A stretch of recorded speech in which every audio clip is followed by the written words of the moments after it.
Hello and welcome to the shop. Today we are doing something I'm not very good at. We are getting ready to make an interior piece for 212, the EV1. And I'm actually really excited because the beauty of a big team, we have everyone with a different amount of skill that's gonna help get it done. Well, I wish.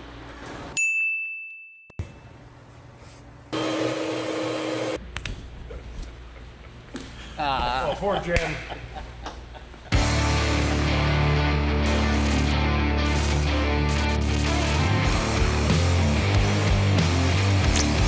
Now, what are we making? The rear speaker deck. This goes on the luggage tray, finishes off the trim in the back. There used to be carpet on this, the foam, the cardboard backing.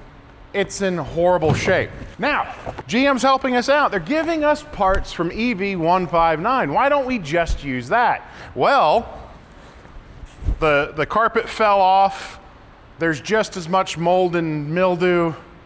And yeah, so I don't have a usable part, but we've got lots of templates to figure out and make something. Hopefully I'll learn some new skills. Maybe you guys are gonna learn something along the way as well. I don't know how high tech we're actually gonna end up or not, but 3D scanning is always fun.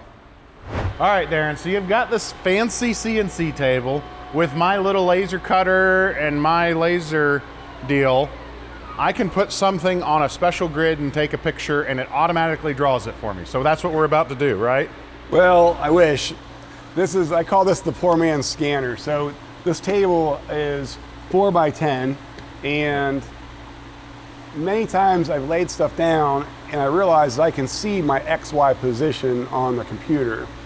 And that XY position is basically where it is at on the board. Yeah, so in this machine, if it's Y 12 inches, that means from here to here in this direction is Y 12 inches. And then if it's X, it's from here to here. 12 inches, for instance, would be to here. And then Z is up and down for cutting. However, for tracing something, I just need to know the X and the Y. And then I can turn it on and I can drive to a position. Now, you're creating a dot to dot. So yeah. As you go along, your resolution is going to be determined by how many times you want to stop and capture the XY position. So is it worth it? And a lot of times it is worth it. So for this shape, let's get this locked down. Now a lot of these holes, we know the dimension of them, right. We know the spacing, but we can lay this all out as a dot to dot and then take it into a program like Illustrator or Fusion 360, or in this case I'm using BobCAD for a lot of it, and draw the part from a scan that has lots of positions. Yeah. So on this machine, whenever I stop and I release the joystick, it posts on the screen the XY position. Then you have to click on enable the joystick and then go back again. So what we found was, Freddie and I did this for the Crosley, a lot of Crosley parts, the fabric for the seats and the top. Yep. And so I had Billy sit there and he just takes a picture of the screen of the XY position every time I stop, reenacts the joystick. So it's kind of clumsy, kind of silly. However, it's extremely accurate in the end. And it does save time. It does save time. Believe it or not, it does. Why don't you just get, they're only like $80,000, $90,000. Why don't you just get a new table with the camera and let AI do it for you? It's like they're giving them away. So right here, I'll split the dot in half. If that dot is half on the part and half on the table, that's a pretty good spot. Release.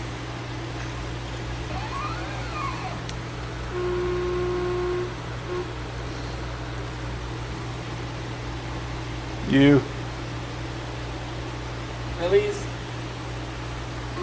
I think this is a good time-lapse montage. So let's, I got some wiring harnesses to clean. Have fun.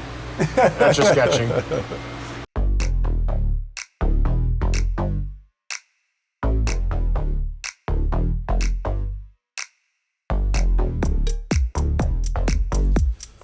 So while Darren and Billy work on gathering up all of the data points for the CNC cutter using that super advanced 2D laser pointer technique, I began tracing the pattern of the original foam onto some new modern So foam.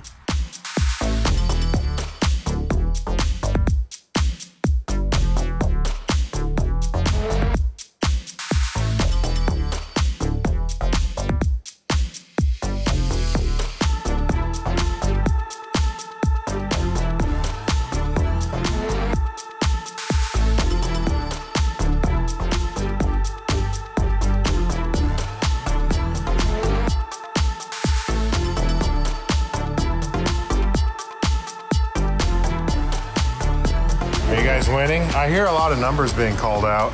8675309. It looks like it's taking some shape.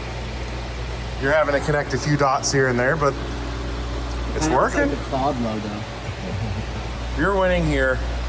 Eventually, it'll all be winning over there.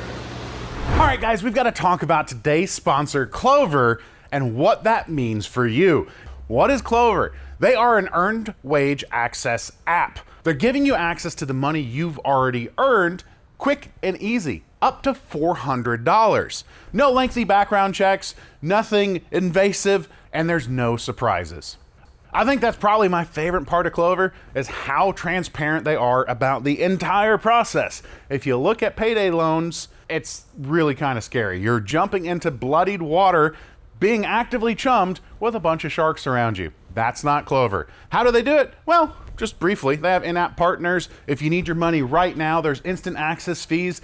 They make it super plain and easy to see everything out in front on the app. How and why and what it's gonna cost. And realistically, if you don't transfer instantly, it's nothing. People who use it absolutely love it, and it may be something you need. Quick date night, groceries, you just bought all the car parts to put a custom rear end in your truck, and then you found the perfect find on Marketplace. Clover is gonna let you get access to the money you've already earned, you're just waiting to get into your bank account. I absolutely love everything they stand for and how they work. If you find yourself in a small bind, no judgments, happens to me, you can get access to up to $400 by using Clover. And if you scan that QR code, click the link down in the description box below. They're gonna make it incredibly easy and transparent for you. So if you go ahead and download that app, make sure you let them know that I sent them over to you, and don't fall victim to a predatory loan when you've got an app as amazing as Clover to get you access to the money you've already earned. So Darren is currently experiencing everyone who has a workshop's favorite day, new tool day. Dragonfire and him got some tools sent out. He's got this real awesome workbench and drawers. We'll be able to actually find some tools. And here's a cabinet. We have been trying to source something for the EV1.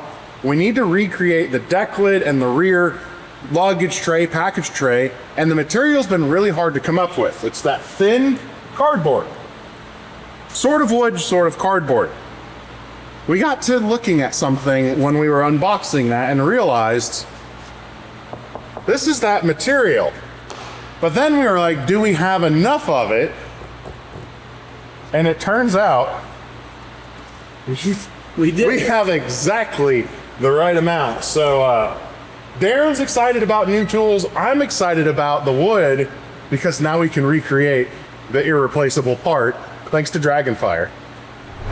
All right, so we've cut into the spoiler board. The So we're building a spoiler now? It's a rear spoiler for the EV1 board. So we've cut into the spoiler board. Once we're happy with whatever we cut into the spoiler board, we can put our finished material on and then cut that. So by spoiler board, that's basically the wood to sacrifice to save your vacuum table. Right, so actually this is kind of fun. I found out over years of not knowing that if you use a downward spiral bit,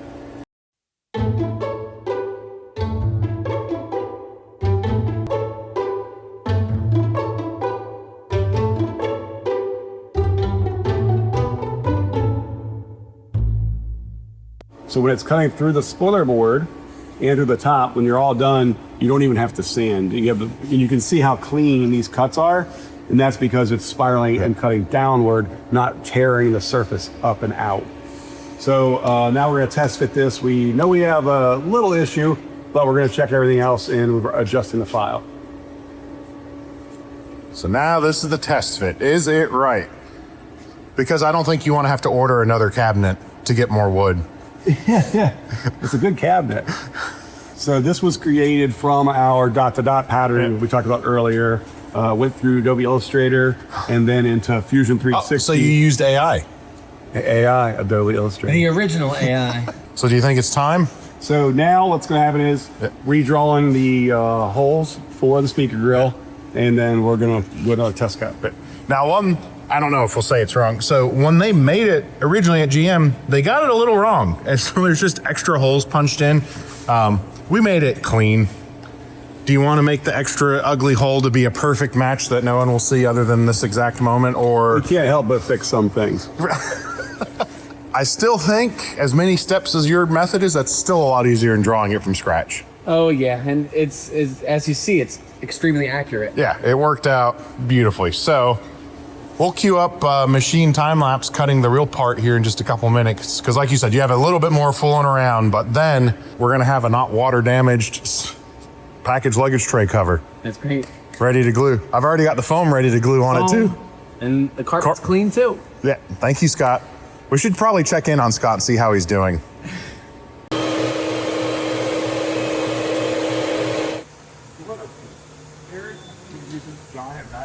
So right now we are testing a couple different cleaning methods to get any of that residual cardboard wood off of the original carpet. Now this is actually 159's carpet that hasn't had the Scott treatment. But it's the perfect test bed to make sure whatever we use on 212's carpet isn't going to ruin it. Well, yeah, so Scott steaming that cleaned that way better. Compared. Wow, look at how good it's coming up. You want me to get vacuum? You need the big dog if you want. So that is actually meant to go in a Sawzall, but the Sawzall really didn't do a good job, but it works amazing. So let's watch. This is almost all paper. And the reason you have to do that is, well, most all of this is clear and the glue will bind to that. Yes. If the glue binds to the paper, it comes right off. So it's not fun, but it's one of the many long, slow, tedious jobs. And don't forget your crack. Always clean your cracks. My bubble gum crack. Billy doing the do. It's 7-Up, but I wish it were Mountain Dew. Darren, you've been making a lot of noise. It was mostly cussing. I'm just kidding. You guys did an amazing job on cleaning this glue off the back of the This made perfect. Wow. I was very excited when I came over here to tape it, and it was ready to go. So nice work, guys. I did about 20% of it and kind had, of figured out the method, and Billy. We had some extra time, thankfully. You know what? So Billy's really big on recycling and upcycling, and we used 3/4 of the crate because I ruined 1/4 of the crate. We're letting Darren do this because I've done some gluing, you've done a few things, but Darren is the master of contact cement. you've built a lot of squeaky robots from certain franchises that Disney has purchased, among other crafts throughout your years. So you've cemented more things than we have. Well, I have had some experiences with adhesives and fasteners. This is not new to me, so I think it's going to be very easy. And Nelson taught me a thing that seems pretty simple, and when he said it, I was like, "Wow, that makes crazy good sense." Which is, you give it one coat, let that get tacky on your contact cement, and then you give it another coat, let that get tacky on both halves. Yeah, both. So 2 coats on both halves. And it made a world of difference. It'll stick with 1 coat, which is what I always did because it stuck. But when I did 2 coats, it was a whole different world. So do you know I'm gonna do 2 coats on this? Darren? Yes. If you read most instructions on most contact adhesives, you know what it does say? I'm sure. I'm sure it says Mix well? spray one. It says that Caution. Nelson reads the instructions. He usually does, and he usually remembers too. So this is where the speakers lived. So rather than put glue that'll soak through or mess up speakers. So it looks like they did not have glue there. Yeah, absolutely. I'm following their line. Getting that tape. What do you think about, do we want to tape the perimeter or we'll just hold it back? Well, no, this folds underneath anyway. I think Maybe we'll tape that what hole. I think's going to happen is I want to put this on a big sheet of cardboard over at the paint booth, but I don't want to smell any of this. And then we're going to peel this back like this, And pin. and we'll pin it. You know, we'll either clamp it or pin it or whatever we need to do to Hold really it get glue down. on that. And then we're going to need to do the flipper on the other side of the board and get glue on that too. So there'll be some flipping. Do you want to get the foam started adhering now, or do you want to adhere this together? Because remember, what you've been cutting gets glued both sides. The foam I work so hard to make. All right, so yeah, so we'll probably put the glue on the board. Both sides? Yeah, we'll just. We probably should. We should probably foam first. I'm fine with that. Because otherwise, I don't know. We'll figure it out. You say foam first just because you're worried that we're gonna overspray onto the carpet? The carpet. Yeah, that's a good call. Because if we overspray the foam, it's unfortunate. I don't think we will, because what we'll do, I think, is we'll double coat the foam. We'll double coat the entire board. We'll place our foam, which is really exciting. We'll place the foam in a spot. And then the edges will basically already be glued for the divs to come over and hit on. So we'll have to do it in like non-stop. We'll just take out the road go. But yeah, I think that'll be great, because then we don't have to try to mask for this. The foam will be here. Is that where the foam lands? Yeah, pretty much So right. I didn't realize, I didn't see it as it came apart. I was thinking the foam was under this. No, the But foam. it's the board. To keep the board from vibrating and chattering. It's an NVH foam. That's great. Remember what Love it. NVH is? No. Jim, Yeah. what does NVH mean? MVN? N. Nancy Victor Howard. Oh, non-vehicular homicide. Is V vibrate? Vibration? Yep. Vibrations. Vibrate, vibrations. Noise. I forgot the last letter already. H. Humidity. Humidity. No, that was boat night. Harshness. Harshness. Noise, vibration, harshness. All right. This is the one, the first Is one it? off. Okay. Yeah, the first one of the stack, because it's the last one. All right, watch your fit. Are you on the edge? Just a little bit more. There we go.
So Darren began applying our contact adhesive and utilized his fume booth. This stuff can stink, so if you've got the booth, why not use it?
Darren, do you approve? It was a lot of work, but we did it. I approve. Billy, do you approve? It looks brand new. So you guys get the beauty of the edited down version, and some people complain that we drag things on. Darren, how many hours do you have drawing? It's a lot of hours. I mean, you look at the test cuts on this board alone. Never mind And the this other doesn't side. even this doesn't even represent the drawing of the files that made this accident here. Did it have to be that perfect? No, but the car deserves it, so yes. Well, okie dokie then. As long as the car gets it. Shout I out agree. Paula. Thanks for helping with the drawing. So much help. I think it's time to actually see if it fits in the car now that it's glued in, right? Wait, Billy, you want to put the light in? Remember, that somehow is a directional light. This side up, it says. I'm glad you're getting credit for my handy. I don't want it. That's in. But bam, That look at had a that. satisfying snap. That looks Hey, nice. you know what I found out, Billy? Um, Anyone with a Corvette C5 has EV1 light. Anyone with a Cadillac XLR, Buick Park Avenue, Well, thank you for finding the link to the new old stock version of that light, because I just ordered one. All right, so there is a critical install method, guys. Yeah. The whole thing has to be flat. level to the earth because you have to flex the center up Yeah, or push. up preferably, I probably. flex it up. Yeah, both pieces. push though. in. Yeah, don't torque your hinge. There you go. Here, what? All right, I'm pushing up. not quite that hard. More, Just a gentle flex. Okay. and it's gonna snap. Right, guys. You're like, Oh there my you go. goodness. Wow. All right, hey, Billy, Is Parker jiggle in the wiggle it. car? Jiggle wiggle it back a little bit. Check your light. It's gonna be That's up a good. little bit. That's going to Your be whole up. alignments are lining up. Yeah.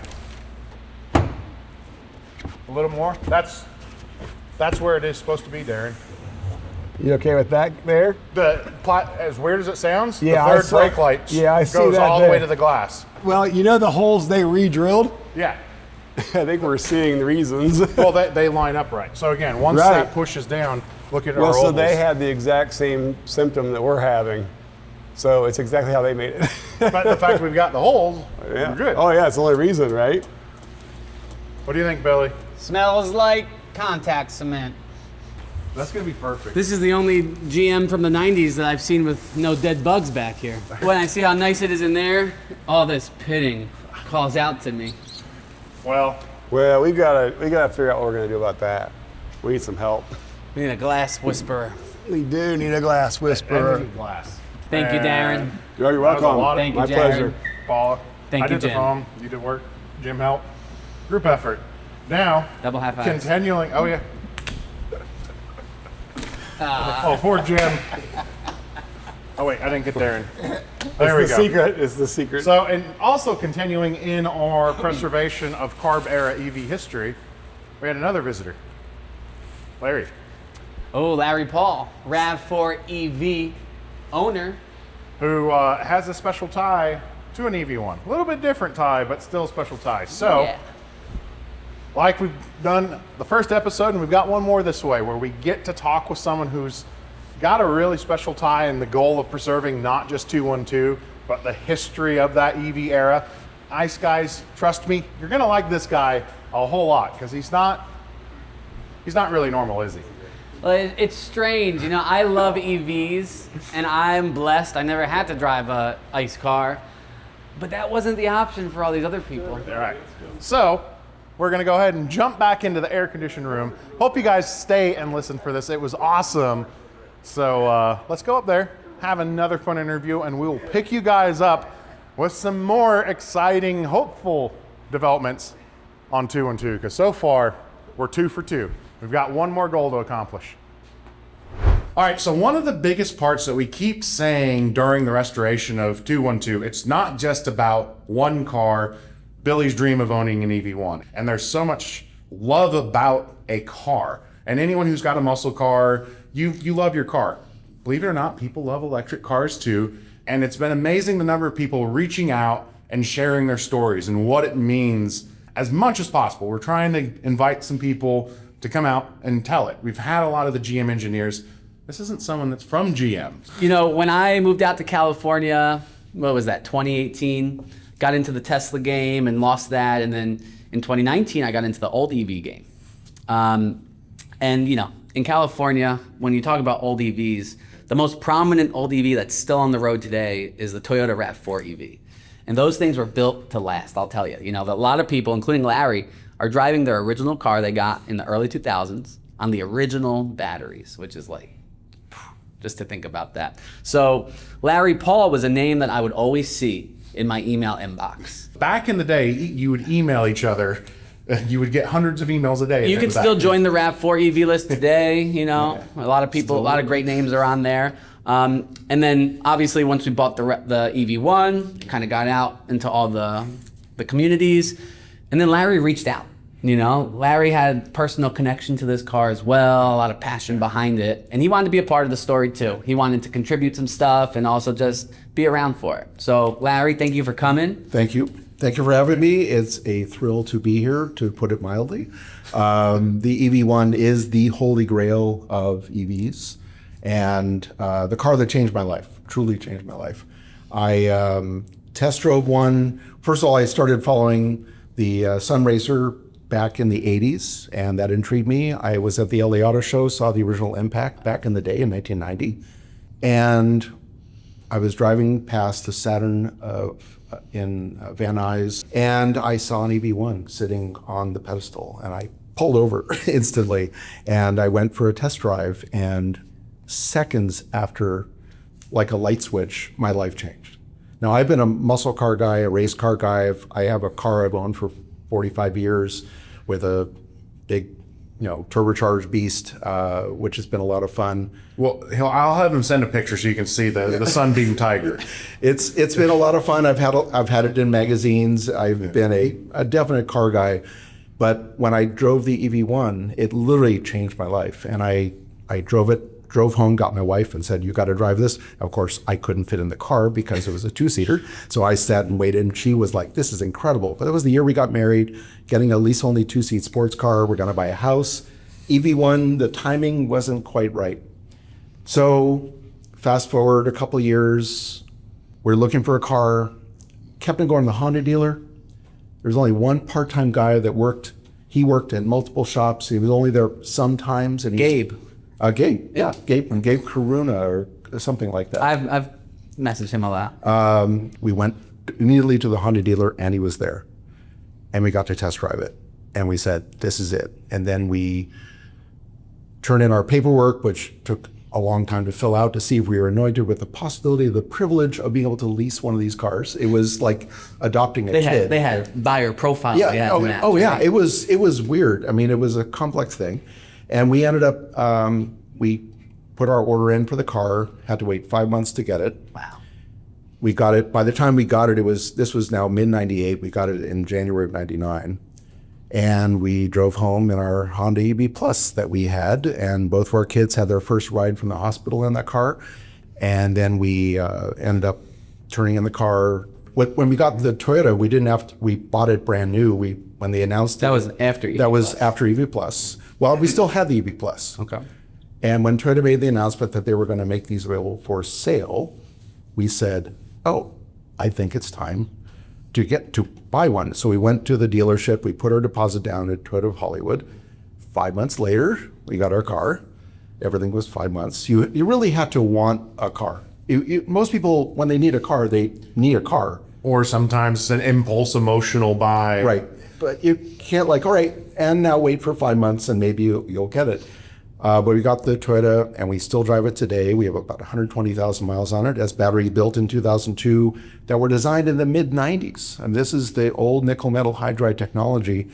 I've been very good to this pack. In 2021, I set the car to battery MD, and I've been drop the pack, do the acid wash. The car actually fell victim to COVID because we stopped driving. And what I was doing was just charging the car as the battery would sag. I would just charge it. We're going anywhere. And the problem is we live near the ocean. There's moisture entering the pack, and just corrosion and dust that was just sucked in with all the evening air that was moist, and the pack got weird. Battery MD had one kit left of the special auric acid and the screw and the nuts, and a guy that knew how to do it. They still had one bay. Wow. So I had the car trucked up to Sacramento or Davis, wherever, Sacramento, I think. Yeah. And they dropped the pack and they cleaned everything, and then I had them rotate the batteries. And I took the healthiest batteries and I put them in the worst locations. And I took the worst batteries, I put them in the best locations for cooling. and I still have like 80% of my range. And Any turtles or? no, I've never seen a turtle on this pack ever. Wow. And it's just great. And I drive it. I took it to Cars and Coffee, and I did an EV event where I was talking to a bunch of students who were studying EVs. And I drove it like 53 miles. It was still at like 50% charge range. That turtle light's special, you know. I remember one of my first dates, I was taking the girl home, and I live up a hill. Oh. And as we're going up the hill, the turtle comes on, and she goes, "Is that a turtle on your dash?" Like, yeah. Yeah, the car's been an amazingly reliable car. Never, has all original paint. Yeah. A couple little bumps here and there, but nothing serious at all. The car looks pretty clean. So I've been a car guy forever, but I've been an EV guy and pretty obsessed about this. I give talks and lectures of EVs, mainly focusing on the MOA era, not trying to repeat who killed the electric car, really telling additional stories and what led up to it, and also how we got to the modern era. So I bring it up to about 2012. I don't get into everything happening So basically, up to where Tesla came in. becomes a real player. Becomes a real player. Yeah. It starts to exist. But talked about the challenges of charging and all the different charging standards and all that, which, I mean, they really went out of their way to make sure people did not want these cars. There were all these different chargers. Right. And all these different, they almost repeated it again. Yeah. Right. Because in the modern era, We kind of did. 5 different Chademo, Yeah. CCS, Right. snacks, like. At least they're cross-compatible, though. So obviously, you didn't lease the EV1. Right. That wasn't your path to all of your EV1 or EV ownership. Right. Is there a GM product? Have they done enough lately to kind of win back the favor? Is there something in their lineup that maybe catches your eye that next time you're shopping you might? Well, I worked with Dave Bartmus at GM back in the day. He was the EV1 program manager. And I actually got to test drive through Plug-in America, through contacts there. I test drove a Volt in 2010, in April of 2010. I was actually test drove a prototype Leaf. I test drove a bunch of prototypes, including the Fit and all that.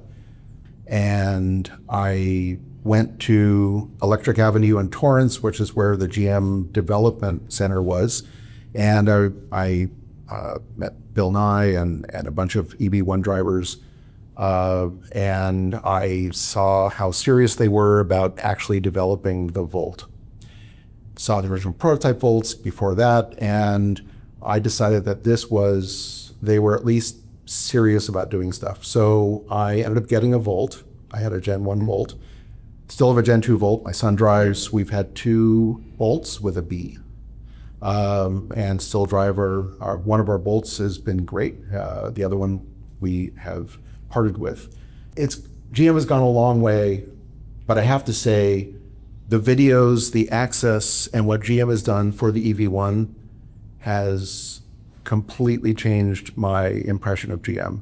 The access that they've given you has been exceptional, and seeing that they actually want your car to be on the road rather than taking it away and putting it into a crusher, and them being kind of almost surprised about what had happened, has given me a lot of confidence in GM. It has really done a lot. That has done more than even the fact I've owned those. So I'm very committed and would definitely consider those things in the future. But yeah, I've driven over 400,000 miles in battery power, and I will never ever go back. So my wife hasn't gone to a gas station in over 24 years. Has no clue what gas costs or where a gas station is or anything.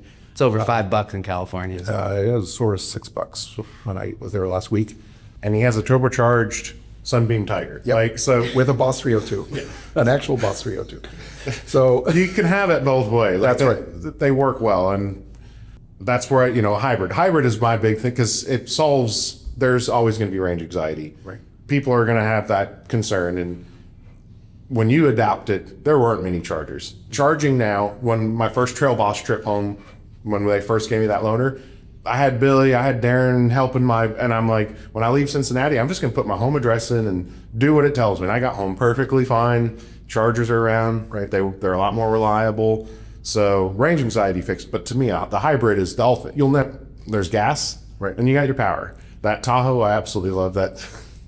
That thing's fun to drive, but it's amazing to see that there is still so much hostility towards it. I'm like, why? So many people, it works perfectly for. You know, a lot of people love what they grew up with. Yeah. You can't take that away from them. But for me, I always loved computers. Yeah. And the electric car was just a computer on wheels. That's how I saw it always. And now that I live out in the country, it's like, I got to get to a gas station, it's a 30-minute drive away. Right. Right? But I can just harness the power of the sun right where I'm at. See, for me, it was actually a combination of technology, because I'm a technology guy. I'm also a car guy. Yeah. So it was really a confluence of a lot of things, plus the air quality in LA, not great. And I just saw this as, you know, something really interesting, but it was that EV1 test drive that I went, this is the future, and I really never looked back. I mean, that was the moment where truly my life changed. And so I've been very involved in the EV community and Plug in America and the Don't Crush movement before that. I've been involved in all these things, and I really believe in what that it needs. I know there are reasons to make a hybrid. I don't really have range anxiety. Everywhere I go, when I drive anywhere, I rent an electric car. I am not worried about it. I use apps that show me where the chargers are. I have no range anxiety, but I understand the history of that. But I also came from a car which had 100-mile range and that had no charging. I had to think about it a little bit. I don't have to think about it at all. So as we move forward, I'm at the point where I'm like, electric is the future for me. And the present. And the present. And yeah, it's here now and it's the future. And I still go to car shows that have muscle cars and race cars, and I enjoy all of that. I have found a surprisingly welcoming community at no matter what show I bring my car to. I had it up in Portland at a lowrider event, and people were all over it. They just thought it was the coolest thing. They were like, this is such a weird part of automotive history that I had no idea existed. And that's what I really enjoy doing with our vintage car right now, is showing people that it's not a newfangled thing that you have to worry about this new technology.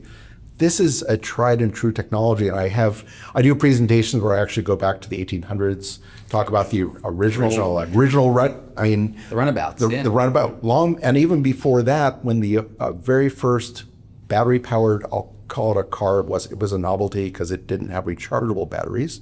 But in the 1830s, there was a battery powered vehicle. Wow. And so I talk about all these different pieces of history and the land speed records in 1899 that went 65 plus miles an hour. On wagon wheels. On wagon wheels, it just like totally insane. But I mean, I really explained the Think whole about history. the suspension on that thing. Oh no, it was Suspension. It's absolutely crazy. And they had like 6 land speed records back in the 1898 to 1899 era, and so I mean, I go through the 20s and the Owen magnetic and all the hybrid, the original hybrid technologies that were out back in 1915 with the Woods dual power, and then the Owen magnetic, and then the electric starter came out and that killed it all. And then the Dark Ages through the World War II era, and anyway, just a lot of different things. And I try to educate people because people just don't know. And but as soon as I was actually in Germany when you bought the EV1, when you bought 212, and I was just like beyond elated. I mean, I just to have one in private owners' hands has been like legally owned, not acquired, but legally owned, is just something that's exceptional. I thought about buying an S10 electric, passed on it back in the day, still think about getting one at some point. I know where some restore quality candidates are. Well, we can talk. The wife is prepared, is aware of it at least. All right. And but what you're doing with V212 is, I mean, I just saw it a few minutes ago, body in white. I mean, it really is a brand new 1997's EV1 for all practice. I mean, it's being really brought back in the way that it deserves to be. And the work that you guys are doing is just, it's exceptional. And Thank you for that, because we still sometimes stop. It's like, are we doing enough? Is it too much? Or it's a lot of process, but knowing the car and hearing people say, And we're really doing it for the long term, right? Yeah. This is like the one time that this one car time. is going to be brought. well, and the documentation of everything, every nut. I mean, you understand that car better than almost anyone else on the planet. I would say probably anyone else on the planet at this point. There are a few, I'm sure, at GM that know things, but that was a few weeks ago. Yeah. And I'm sure they've forgotten more. I mean, I have a set of manuals. I have a lot of different pieces, but the manuals aren't this. I mean, having the car is what it's all about. So, no, it's really great.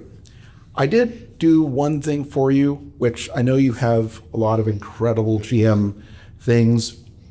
I hope you appreciate this.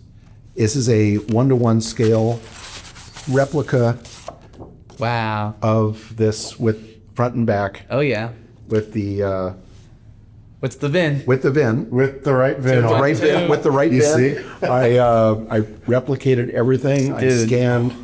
I took all the words and the images and I scaled it. I took the original, scanned, and so I made you that. And That's super I cool. love that the pull tab on it too. Thank yeah, you. and I left that, and I also made you Oh, wow.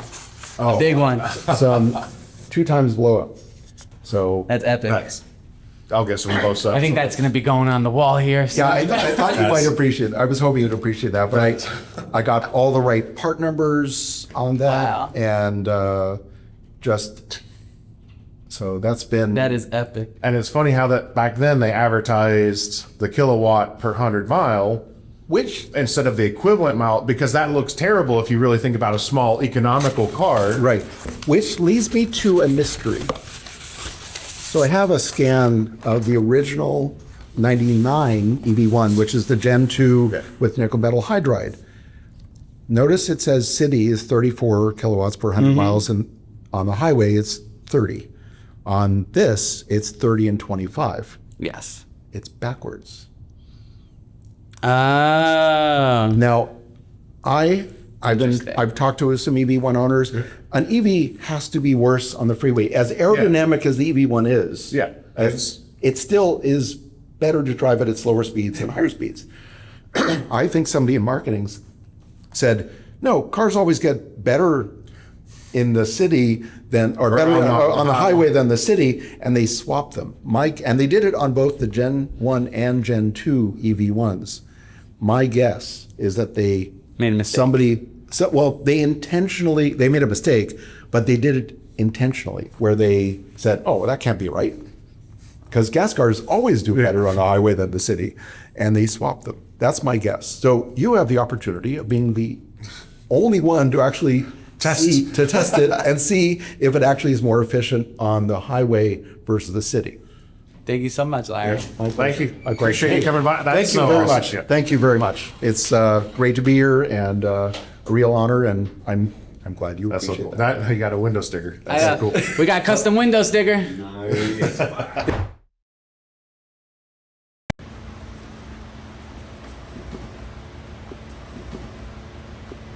Valid code.